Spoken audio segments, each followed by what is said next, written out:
नमस्कार दोस्तों, जब से हरियाणा चुनाव का एग्जिट पोल आया है उस समय से राहुल गांधी की रेटिंग मीडिया में बहुत ज़्यादा बढ़ चुकी है।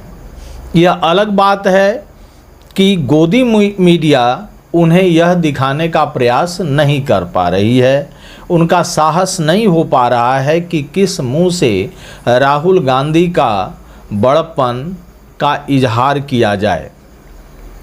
और इधर देखेंगे ठीक इसके विपरीत हमारे मोदी जी का जो रेटिंग है वह कम से कमतर होता चला जा रहा है, यानी इनकी नैया डूबती नज़र आ रही है, नहीं बल्कि डूब चुकी है। इन्हीं सब बातों पर आज हम लोग चर्चा करेंगे, लेकिन इसके पहले की वीडियो को हम स्टार्ट करें, आपसे साग्रह निवेदन है कि आप इस चैनल को सब्सक्राइब कर दें और यदि यह वीडियो आपको अच्छा लगे तो इसे लाइक ज़रूर से ज़रूर करें और अपने दोस्तों के बीच में शेयर करना ना भूलें। तो देखिए, हम लोगों को एग्जिट पोल का एक तरह से रिज़ल्ट मिल चुका है और वह रिज़ल्ट कल हम लोगों के सामने आ ही जाएगा। मैंने पहले भी बताया था कि करीब करीब बीजेपी का सुपड़ा साफ हो चुका है, कहीं भी कुछ भी नहीं बचा है। आखिर ऐसा क्यों हुआ है? हुआ इसलिए है कि देखिए, सबसे पहले मोदी जी को हम इस प्लेटफॉर्म पर लाते हैं। मोदी जी का एक वोकाल था, वह वोकाल ऐसा था कि जहाँ भी जिस चुनाव में वे खड़े हो जाते थे उनकी जीत हो जाती थी। जीत का प्राय यदि कोई किसी को कहा जाता था तो मोदी जी को कहा जाता था। लेकिन इधर इस 10 वर्षों के बाद जो लोकसभा का चुनाव हुआ 2024 में, इस वोकाल को कहीं न कहीं किसी की नज़र लग गई।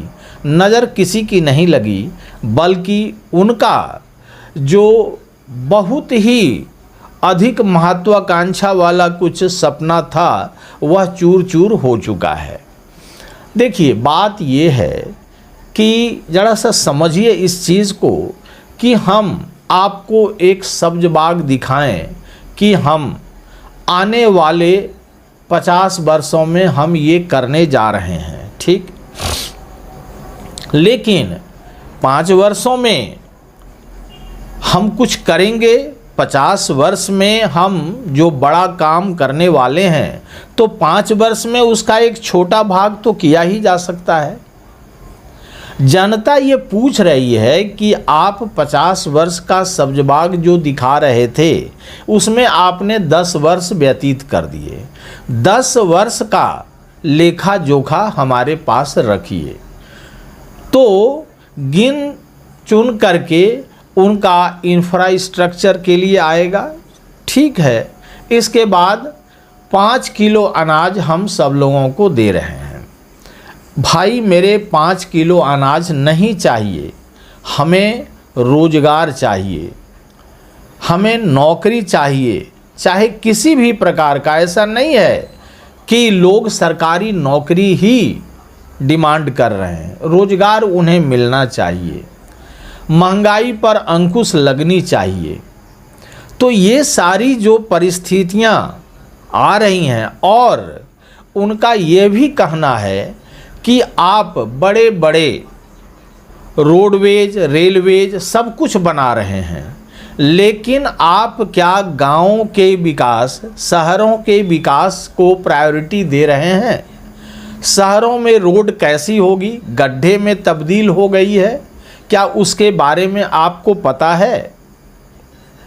लोगों का रोजगार छीनता चला जा रहा है, आप उसके बारे में सोचने का शायद आपके पास समय नहीं है। तो सब्जबाग जो दिखा रहे थे मोदी जी, उस सब्जबाग को लोगों ने पहचानने का प्रयास किया और जब उन्होंने पहचान लिया तो फिर इनसे दूरी होती चली गई और दूरी का ही परिणाम था कि 2024 का जो चुनाव हुआ लोकसभा का, उसमें इन्हें जो सीट एक्सपेक्ट कर रहे थे वहाँ तक ये माने आप वहाँ तक नहीं पहुँच पाए जहाँ तक कि आपको मेजॉरिटी होनी चाहिए कि आप शासन कर सकें। आप बैसाखियों के बल पर यहाँ पर आ गए हैं। अब बैसाखी के बल पर जो आप यहाँ पर आए हैं, तो अब उसमें क्या हो रहा है इसके बारे में ज़रा सा समझिए। कोई भी व्यक्ति किसी भी समय आपको ब्लैकमेल करके सरकार को गिरा सकता है। तो ये परिस्थिति क्यों आई? क्योंकि आपने सोचा कि जनता मूर्ख है और मूर्ख को हम और मूर्ख बना देंगे। लेकिन जनता, याद रखिए, कभी मूर्ख नहीं होती है, किसी भी रूप में मूर्ख नहीं होती है जनता। जनता से बहुत चतुर और सयाना कोई भी नेता न आज तक हुआ है, न होगा आगे आने वाले समय में। नेताओं के नब्ज को अच्छे ढंग से टटोलती है, पहचानती है और इसके बाद वो अपना वोट तय करती है।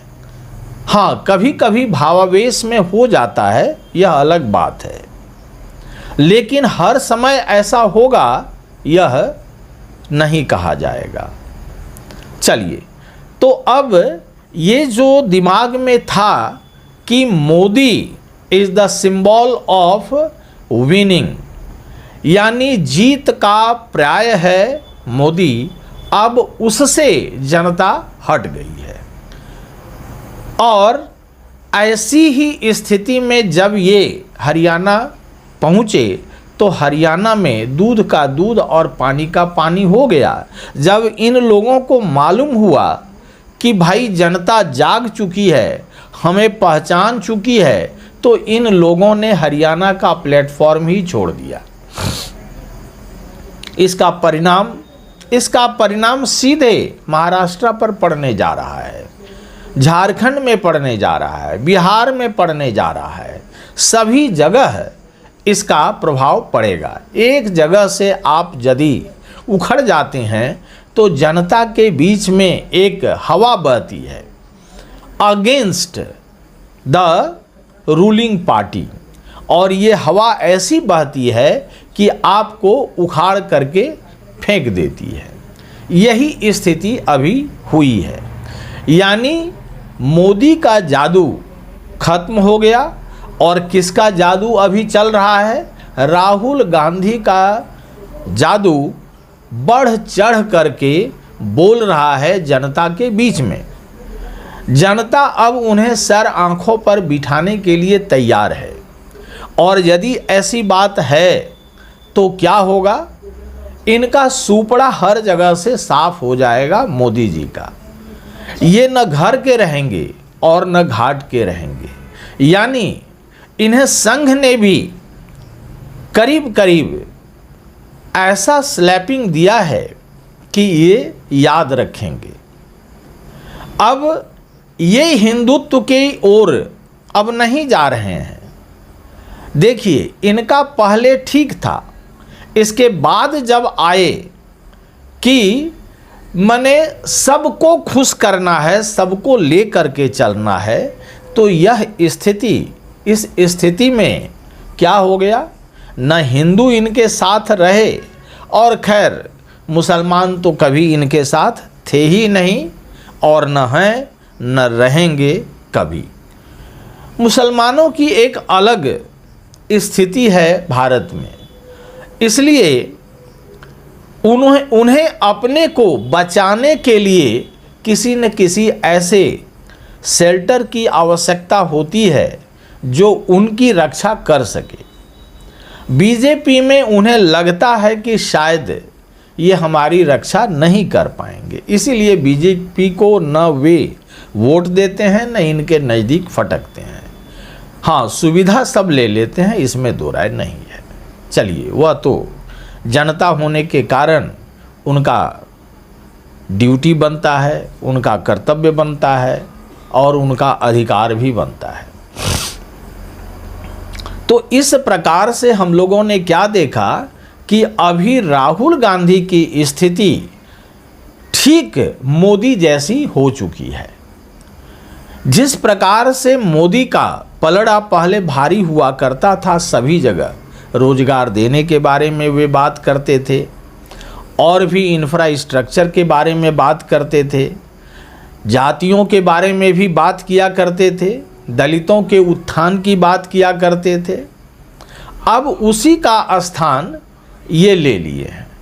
ये दलितों के उत्थान की बात करते हैं, ओबीसी के उत्थान की बात करते हैं और मुसलमानों के उत्थान की बात तो करते ही हैं। तो इस प्रकार से सभी को साथ लेने की और चलने की जो इनकी अभिरुचि है, उसे जनता ने पहचान लिया है और इनके साथ हो आए हैं। हर जगह जनता इनके साथ मिल करके चलती है और ये भी जनता के साथ मिल करके कदम से कदम मिला करके चलना चाहते हैं। तो इसी का परिणाम जो कल आएगा, जम्मू कश्मीर से भी आएगा, हरियाणा से भी आएगा। इन दोनों जगहों से आने के बाद क्या होगा कि हमारे मोदी जी घर के नहीं, इनका घर कौन है? आरएसएस। तो घर के नहीं रहेंगे, आरएसएस इन्हें निकालेगी। इसके बाद घाट के भी नहीं रहेंगे, यानी जो शासन में है बैसाखी के बल पर, ये बैसाखी भी इनसे इस चुनाव का रिजल्ट आने के बाद हो सकता है कि बैसाखी भी छिन जाए। इसकी पुष्टि नहीं कर रहा हूँ, लेकिन हो सकता है, जो संभावना बन रही है उसके अनुसार से ये हो सकता है। गडकरी जी इसमें पलीता लगाने के लिए एकदम तैयार बैठे हुए हैं। अब वे किस प्रकार से बीजेपी के लोगों को खुरुच करके निकाल रहे हैं, धीरे धीरे 1 2 3 करके निकाल रहे हैं, ये यदि सफल हो जाते हैं तो फिर क्या हो जाएगा आप समझ सकते हैं। यानी गडकरी जी प्रधानमंत्री बनेंगे कि नहीं बनेंगे, इसके बारे में मैं कुछ नहीं कह सकता, लेकिन राहुल गांधी प्रधानमंत्री बन जाएंगे, इसके बारे में सभी लोगों को एकदम हर तरह से आश्वस्त हैं लोग कि वे बन सकते हैं। कैसे? क्योंकि गडकरी नहीं बनने की स्थिति में क्या करेंगे, उनको सपोर्ट कर देंगे और इंडी गठबंधन के जितने भी साथी हैं वे इन्हें सपोर्ट तो करेंगे ही। तो इस प्रकार से इनके प्रधानमंत्री बनने की संभावना ज़्यादा प्रतीत होती है, सिवाय इसके कि गडकरी बने।